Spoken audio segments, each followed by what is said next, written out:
This is where in Kikuyu culture, before you take a muratina, that is kind of traditional drink, we first pour and give and honor our ancestors with that.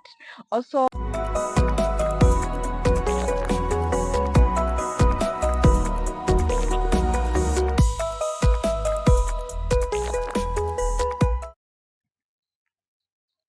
hi beautiful people. Hello guys. Welcome to She Speaks Sacred. Where her voice becomes a sacred right. She Speaks. We listen. Spirit move. I'm Wamboi Mukunda. And I am Zanele. And today we are talking about how we honor our ancestors, how we connect with them, how we listen to our ancestors.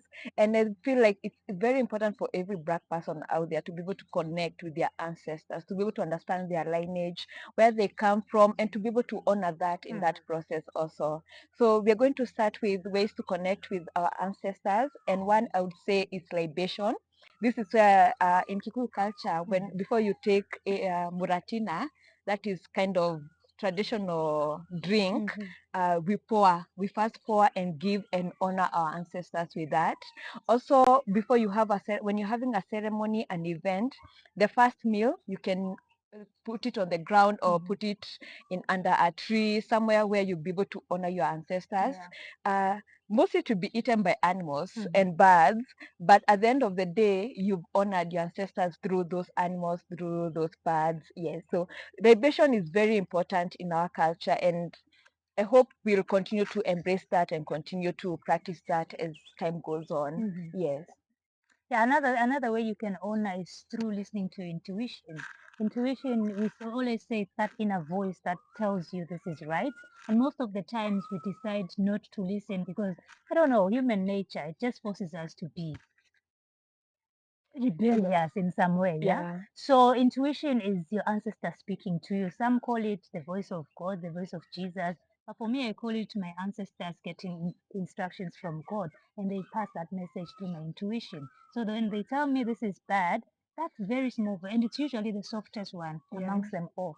So that very small voice, it's very important to listen to. Yeah, another way you can listen or connect with your ancestors is through meditation and channeling. Just sitting in silence.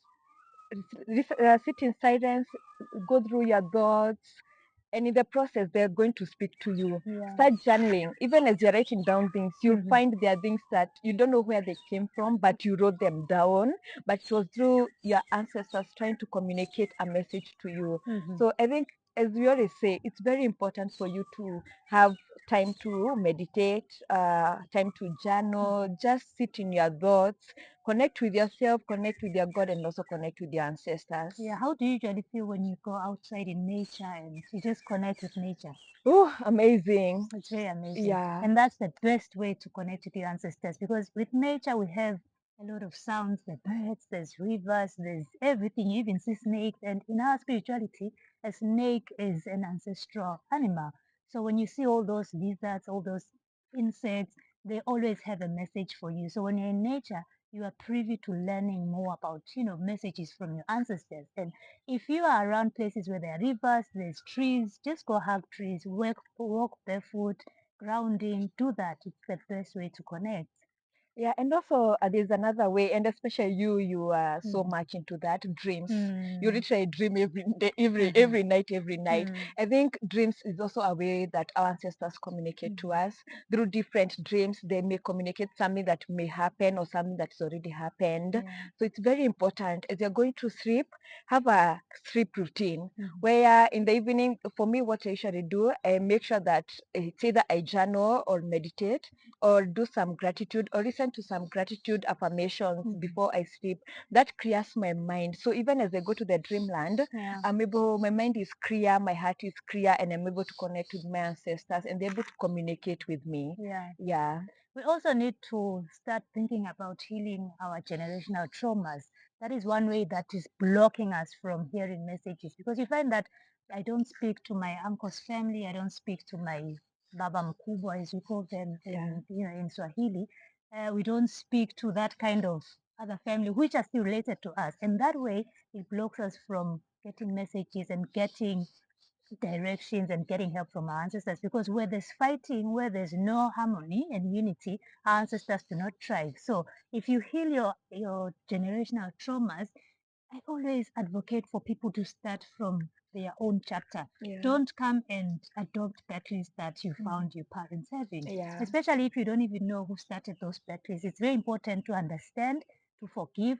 Not holding grudges is the best way of just cleaning up your system and allowing the messages, new things to happen to you, just without being influenced by somebody else who had a fight with your great grandfather. Yeah, I think speaking of that, that can also play part in honoring our ancestors. There's Yeah. also honoring them, make sure that we are healed as a generation. Mhm. And another way that we can be able to honor our ancestors is through naming. For example, for me, I'm named after my grandmother, who is the mother to my father. So you find in our culture, in Kikuyu culture, the first girl is named after the mother to the father. The first boy is named after the father to the father.